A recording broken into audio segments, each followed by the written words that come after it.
Praise God. എൻ്റെ പേര് സ്നേഹ. ഞാൻ ഗാഗുൽത്ത യൂത്ത് ആർമിയിൽ നിന്ന് വരുന്നു. ഞാൻ ഇന്ന് പറയാൻ പോകുന്നത് എൻ്റെ സ്റ്റേജ് ഫിയറിൻ്റെ കാര്യമാണ് ഫസ്റ്റായിട്ട് ഞാൻ പറയാൻ പോകുന്നത്.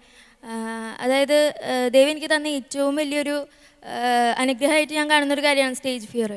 കാരണം സ്റ്റേജ് ഫിയർ മാറാൻ കാരണം ഞാൻ ഇങ്ങനെ ഗാഗുൽത്തയിൽ വന്നു കഴിഞ്ഞപ്പോൾ എനിക്ക് ആദ്യമായിട്ട് അച്ഛൻ തന്നൊരു റോളാണ് കുട്ടികളെ മാനേജ് ചെയ്യാന്നുള്ളത്. അപ്പോൾ എനിക്ക് ഒട്ടും പറ്റാത്തൊരു കാര്യമാണ് കുട്ടികളെ മാനേജ് ചെയ്യാന്ന് പറഞ്ഞാൽ. ഞാൻ എന്നിട്ട് അച്ഛനോട് പറഞ്ഞു, അച്ഛൻ എന്നെ കൊണ്ട് പറ്റില്ല, എനിക്ക് ഒട്ടും പറ്റില്ല, എനിക്ക് പിള്ളേരെ മാനേജ് ചെയ്യാൻ അറിയില്ല. അപ്പോൾ ആൾ പറഞ്ഞു, ഇല്ല നിന്നെ കൊണ്ട് പറ്റും നീ. അപ്പോൾ എന്നോട് തലേ ദിവസം രാത്രി പറഞ്ഞു, നാളെ പിള്ളേർ വരും, ഞാൻ പറഞ്ഞയക്കും, നീ എന്ത് വേണേലും ചെയ്തോ, ഒക്കെ നിൻ്റെ ഇഷ്ടം, നീ എന്ത് വേണേലും ചെയ്തോന്ന് പറഞ്ഞു. അപ്പം ഞാൻ നോക്കിയപ്പോൾ 1-2 പാട്ടൊക്കെ സെറ്റാക്കി വെച്ചു, പിള്ളേരെ കയ്യിലെടുക്കാം. നോക്കി കഴിഞ്ഞ് കഴിഞ്ഞപ്പോൾ കുഞ്ഞുണ്ണിയോളാണ് വന്നത്. ഞാൻ നോക്കിയപ്പോൾ കുഞ്ഞുണ്ണിയോളെ കരഞ്ഞു കഴിഞ്ഞാൽ മാനേജ് ചെയ്യാൻ നടക്കൂല, അതും ഞാൻ ഒറ്റയ്ക്കേ ഉള്ളൂ, വേറെ ആരും ഹെൽപ്പിനില്ല. പക്ഷെ എന്തോ ഞാൻ പ്രാർത്ഥിച്ചു, ഈശോയെ കത്തോടെ എന്ന് പറഞ്ഞിട്ട് കയറി. പിള്ളേരുകൾ വൻ വൈബ്, ഒരു രക്ഷയില്ല, പിള്ളേർ പറയണതൊക്കെ കേൾക്കും.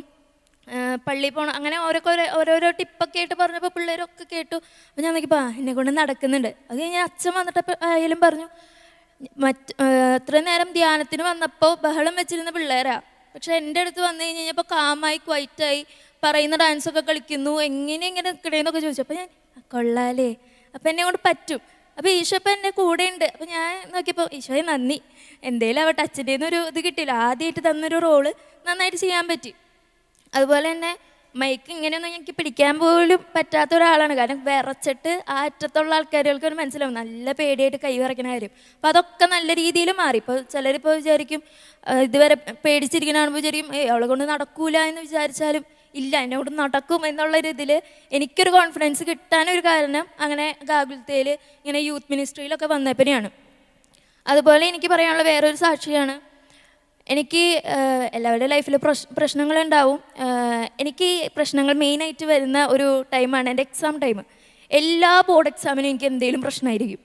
പ്രശ്നം എന്ന് പറഞ്ഞാൽ ചില്ലറയൊന്നുമല്ല, നല്ല ഇതിൽ കരഞ്ഞ് പിഴിഞ്ഞ് പഠിക്കാൻ പറ്റാത്ത രീതിയിൽ ബുക്ക് തുറക്കാൻ പറ്റൂല, അത്രയും വലിയ പ്രശ്നമായിരിക്കും നമുക്ക് ഉണ്ടാവുക. അപ്പോൾ അതിൽ കുറേ 10th തൊട്ട് തുടങ്ങിയതാണ്, ബോർഡ് എക്സാം തൊട്ട് തുടങ്ങിയതാണെങ്കിലും അതൊക്കെ എനിക്ക് മാനേജ് ചെയ്യാൻ പറ്റിയായിരുന്നു. പക്ഷേ ഞാൻ MSc ഫൈനൽ ഇയർ പഠിക്കുന്ന സമയത്ത് എനിക്കൊരു ഇങ്ങനെ ഒരു ഇഷ്യൂ വന്നു. ആ ഒരു ഇഷ്യൂ വന്നു കഴിഞ്ഞപ്പോൾ ഞാനല്ലാണ്ടായി. എനിക്ക് തന്നെ മനസ്സിലാവണില്ല ഞാൻ എങ്ങനെയാവുന്നത്, എൻ്റെ ലൈഫ് എനിക്ക് തന്നെ പ്രെഡിക്റ്റ് ചെയ്യാൻ പറ്റാത്തൊരവസ്ഥ. ഒരിക്കൽ പോലും റൂമിൽ കയറി ഇരിക്കാത്ത ഞാൻ റൂമിൽ കയറിയിരിക്കുന്നു, അത്രയും സമയം റൂമിൽ. വീട്ടിൽ അപ്പയുണ്ട്, അമ്മയുണ്ട്, ചേട്ടനുണ്ട്, ആരോടും മിണ്ടാൻ പറ്റുന്നില്ല. ഇത്രയും വിഷമമുണ്ട്, അവർക്കും അറിയാം വിഷമത്തിലാണെന്ന്, പക്ഷെ അവരോട് ഷെയർ ചെയ്യുമ്പോൾ വിഷമം കൂടുക ചെയ്യണേ. ഞാൻ പറഞ്ഞു ഇല്ല, ഞാൻ ഇനി അവരോടൊന്നും അങ്ങനെ മിണ്ടാൻ പോയില്ല. ഞാൻ റൂമിൽ കയറി. ഇപ്പോൾ റൂമിൽ എപ്പോഴും ബൈബിൾ ഉണ്ടാവും, ഞാൻ തൊടാത്തൊരു സാധനമാണ് ബൈബിള്. എപ്പോഴേലും തോന്നിക്കഴിഞ്ഞാൽ വായിക്കാൻ വേണ്ടി വെച്ചേക്കണതാണിത്. അപ്പോൾ ബൈബിള് അവിടെ ഇരിക്കുന്നുണ്ട്, വായിക്കാറൊന്നുമില്ല. എന്നാലും ഒരു ദിവസം പെട്ടെന്ന് ഇങ്ങനെ തോന്നി എടുത്ത് വായിക്കാം. അങ്ങനെ വായിച്ചു കഴിഞ്ഞപ്പോൾ എനിക്ക് ഒരു സമാധാനം കിട്ടി. ഇങ്ങനെ ഇരിക്കുമ്പോഴാണ് ഞാൻ വിചാരിച്ചത്, ഇങ്ങനെ യൂത്ത് ആർമിയിൽ തന്നെ വന്നപ്പോൾ ഒരു ചേച്ചി എന്നോട് പറഞ്ഞിട്ടുണ്ടായിരുന്നു, നമ്മൾ ഫുൾ ബ്ലാങ്ക് ആയിരിക്കുന്ന സമയത്ത് നമ്മൾ ആ ബൈബിൾ ഒന്നെടുത്ത് വായിക്കുക. അപ്പോൾ നമ്മളെ കൊണ്ട് പറ്റില്ല എന്ന് വിചാരിക്കുന്ന കാര്യങ്ങൾ, അല്ലെങ്കിൽ നമുക്ക് ആ ഒരു സ്ട്രെങ്ത് എവിടെന്നേലും നമുക്ക് കിട്ടും. നമ്മൾ ഈശോയോട് കുറേ പ്രാർത്ഥിച്ചു, പക്ഷേ അതിനുള്ള റിപ്ലൈ കിട്ടണമെങ്കിൽ നമ്മൾ ബൈബിൾ വായിക്കണം, നമുക്ക് ദൈവത്തിൻ്റെ വചനം അറിഞ്ഞാലേ നമുക്ക് കാര്യമുള്ളൂ. അപ്പോൾ ഞാൻ പറഞ്ഞു ഓക്കെ. എന്നിട്ട് ഞാൻ വായിച്ചു തുടങ്ങി. വായിച്ചു കഴിഞ്ഞപ്പോൾ എനിക്കൊരു സമാധാനമായി. അത് കഴിഞ്ഞിട്ട് ഞാൻ അവിടെ വെച്ചു. ആ ഒരു സംഭവം ഓർമ്മയുണ്ട്, അതവിടെ വെച്ചു. എന്നാലും ബൈബിൾ അവിടെ വെച്ചു. ഞാൻ പിന്നെയും കിടക്കാനൊക്കെ പോയി. അത് കഴിഞ്ഞിട്ട് കുറച്ചും കൂടെ കഴിഞ്ഞപ്പോൾ ഒരു രക്ഷയില്ല, പിന്നെയും ടെൻഷൻ കയറുകയാണ്, വയ്യ, BP കുറഞ്ഞു, ആകെ പ്രശ്നമായി. എക്സാം ആവാറായി. ഡോക്ടർമാർ ചെല്ലുമ്പോൾ പറയും ഒരു വയ്യായും ഇല്ല, ഒരു കുഴപ്പമില്ല, എക്സാമിൻ്റെ ആയിരിക്കും. പക്ഷേ ഈ ബുക്ക് പോലും തുറക്കാത്ത എനിക്ക് എന്ത് ടെൻഷൻ എന്ന് എനിക്ക് മനസ്സിലാവണില്ല. പക്ഷേ BP ഭയങ്കരമായിട്ട് കുറഞ്ഞു പോയി. ലാസ്റ്റ് ഞാൻ ഈശോയോട് പറഞ്ഞു, ഈശോയെ എന്നെ കൊണ്ട് പറ്റണില്ല, എനിക്ക് ടെൻഷൻ കാരണം ഒട്ടും പറ്റുന്നില്ല, ഞാൻ വീണു പോകും. എനിക്ക് എക്സാം എന്ന് പറഞ്ഞാൽ ഫൈനൽ ഇയർ എക്സാമാണ്. ആ എക്സാം എഴുതിയില്ല എന്ന് വെച്ചിട്ടുണ്ടെങ്കിൽ 1 ഇയർ അല്ല 2 ഇയർ വേണമെങ്കിൽ നമ്മൾ ബ്രേക്ക് എടുത്ത് അത്രയും നാൾ നിൽക്കേണ്ടി വരും, ജോലി ആവില്ല. അപ്പോൾ അതൊക്കെ ഭയങ്കര ടെൻഷനായി.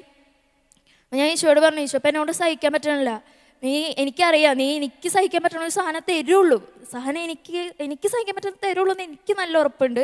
അപ്പോൾ എന്നെ കൊണ്ട് ഇപ്പം പറ്റുന്നില്ല, നീ ഒന്ന് എന്നെ ഹെൽപ്പ് ചെയ്ത് കഴിഞ്ഞ് കഴിഞ്ഞാൽ സെറ്റാണ്, നീ ഒന്ന് ഹെൽപ്പ് ചെയ്യണേന്ന് പറഞ്ഞു. അത് കഴിഞ്ഞ് പിന്നെ സംസാരം മൊത്തം ആളോടായി, ഈശോയോടായി. ഈശോപ്പ എന്ന് പറഞ്ഞിട്ട് എപ്പോഴും സംസാരിച്ച് തുടങ്ങി, ഡയറി എഴുതി തുടങ്ങി. ഈശോപ്പയ്ക്ക് തന്നെ ഡയറി എഴുതി തുടങ്ങി, എൻ്റെ വിഷമങ്ങളും കാര്യങ്ങളൊക്കെ എഴുതി തുടങ്ങി. പിന്നെ പയ്യെ പയ്യെ ട്രാക്കിൽ വന്നു തുടങ്ങി. ഞാൻ ഇത്രയും വലിയ പ്രശ്നം ഉണ്ടായിട്ട് എൻ്റെ വീട്ടിലോ അല്ലെങ്കിൽ ഫ്രണ്ട്സിൻ്റെ അടുത്തോ ഒന്നും ഞാൻ കരയാനോ അല്ലെങ്കിൽ അങ്ങനെയൊക്കെ പോകാനോ ഒന്നിനും നിന്നിട്ടില്ല. അപ്പോൾ എല്ലാവരും എന്നോട് ചോദിക്കും, നീ ഭയങ്കര ബോൾഡാണ്, ഭയങ്കര ബോൾഡാണ്, അതുകൊണ്ടാണ് നിനക്ക് കരയാൻ പോലും, ഇത്രയും വലിയ സംഭവം വീട്ടിൽ നടന്നിട്ട് എനിക്ക് എങ്ങനെ കരയാതെ ഇങ്ങനെ ഇരിക്കാൻ പറ്റുന്നു, മനുഷ്യരെ അങ്ങനെ വരെ പറഞ്ഞവരുണ്ട്. അപ്പം ഞാൻ വിചാരിച്ചു, ആൾക്കാരൊക്കെ പറഞ്ഞോട്ടെ, കുഴപ്പമില്ല, ഞാൻ കരയുന്നത് ഞാനും എൻ്റെ ഈശോപ്പയെ അറിഞ്ഞാൽ മതിയല്ലോ. അപ്പം ഞാൻ ആ ഒരു ഇതിലിങ്ങനെ നിന്നു. ഓക്കെ, എക്സാം കഴിഞ്ഞു.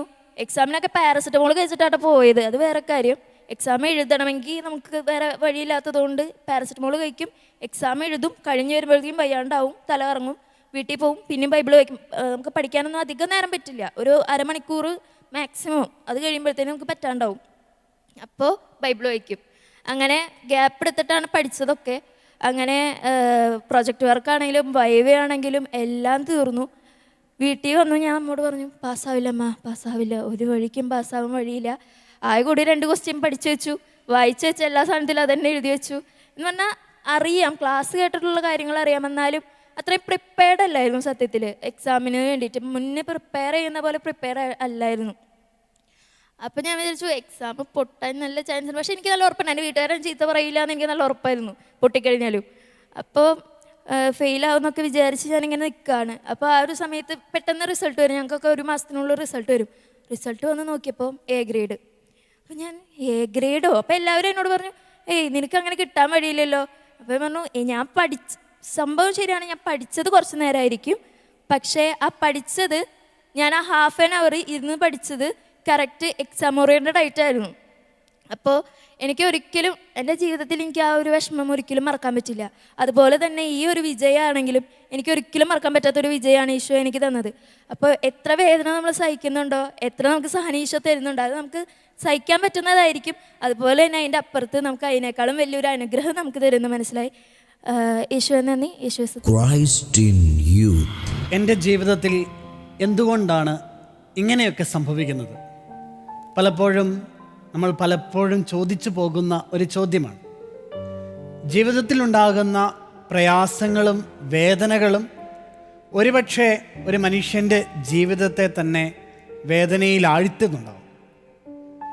ആ സമയത്താണ് ശരിക്കു പറഞ്ഞാൽ അവൻ ദൈവത്തിലേക്ക് ആശ്രയിക്കേണ്ടത്.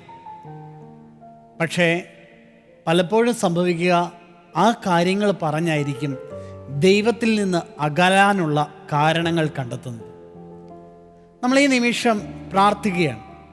ലോകമെമ്പാടുമുള്ള യുവജനങ്ങളെ തമ്പുരാൻ്റെ തിരുസന്നിധിയിലേക്ക് സമർപ്പിച്ച് പ്രാർത്ഥിക്കുകയാണ്. വളരെ പ്രത്യേകമായിട്ട് ഏതെങ്കിലുമൊക്കെ വേദനയുടെ അവസ്ഥയിലൂടെ കടന്നു പോകുന്നവർ, ഒരുപക്ഷെ മാരകമായ രോഗം വന്ന് കിടപ്പിലായിപ്പോയ വ്യക്തികളായിരിക്കാം, ജീവിതത്തിൽ തൻ്റെ ഉറ്റവരെ നഷ്ടപ്പെട്ട അതിൻ്റെ വേദനയിൽ കഴിയുന്നവരായിരിക്കാം, ഒത്തിരി പ്രതീക്ഷകൾ നിറച്ചു വെച്ച എന്തോ ഒന്ന് ചീട്ടുകൊട്ടാരം പോലെ തകർന്നു വീണതായിരിക്കാം. അങ്ങനെ ജീവിതത്തിൽ അപ്രതീക്ഷിതമായ വേദനകളേറ്റ എല്ലാ യുവജനങ്ങളെയും തമ്പുരാൻ്റെ തിരുസന്നിധിയിലേക്ക് നമുക്ക് സമർപ്പിച്ച് പ്രാർത്ഥിക്കാം. നമ്മൾ തമ്പുരാൻ്റെ തിരുസന്നിധിയിലേക്ക് ലോകമെമ്പാടുമുള്ള യുവജനങ്ങളെ ചേർത്ത് വെച്ച് നമ്മൾ പ്രാർത്ഥിക്കാൻ പോവുകയാണ്. യേശുവേ നന്ദി, യേശുവേ ആരാധന. Hallelujah, hallelujah, hallelujah, hallelujah, hallelujah, യേശുവേ ആരാധന, ആരാധന, ആരാധന, യേശുവേ സ്തുതി, സ്തുതി, സ്തുതി, ഹല്ലേലൂയ, ഹല്ലേലൂയ, ഹല്ലേലൂയ. കർത്താവേ, എല്ലാവിധ വേദനകളിലും കടന്നു പോകുന്ന മക്കളെ സമർപ്പിച്ച് പ്രാർത്ഥിക്കുന്നു. അങ്ങയുടെ പരിശുദ്ധാത്മാവിന്റെ കൃപയാൽ അവരുടെ ഉള്ളിലേക്ക് ദൈവത്തിന്റെ നീതി ഇറങ്ങി വരുന്ന രീതിയിൽ അങ്ങയുടെ പരിശുദ്ധാത്മാവിനെ നിറയ്ക്കണമെന്ന് പ്രാർത്ഥിക്കുന്നു. കർത്താവേ, അങ്ങയുടെ സ്നേഹം അനുഭവിച്ചറിയാൻ, എല്ലാ തകർച്ചകളിലും കർത്താവേ അങ്ങയുടെ സ്നേഹം അനുഭവിക്കാൻ, അങ്ങയുടെ മുഖം കാണാൻ നൽകണമെന്ന് പ്രാർത്ഥിക്കുന്നു.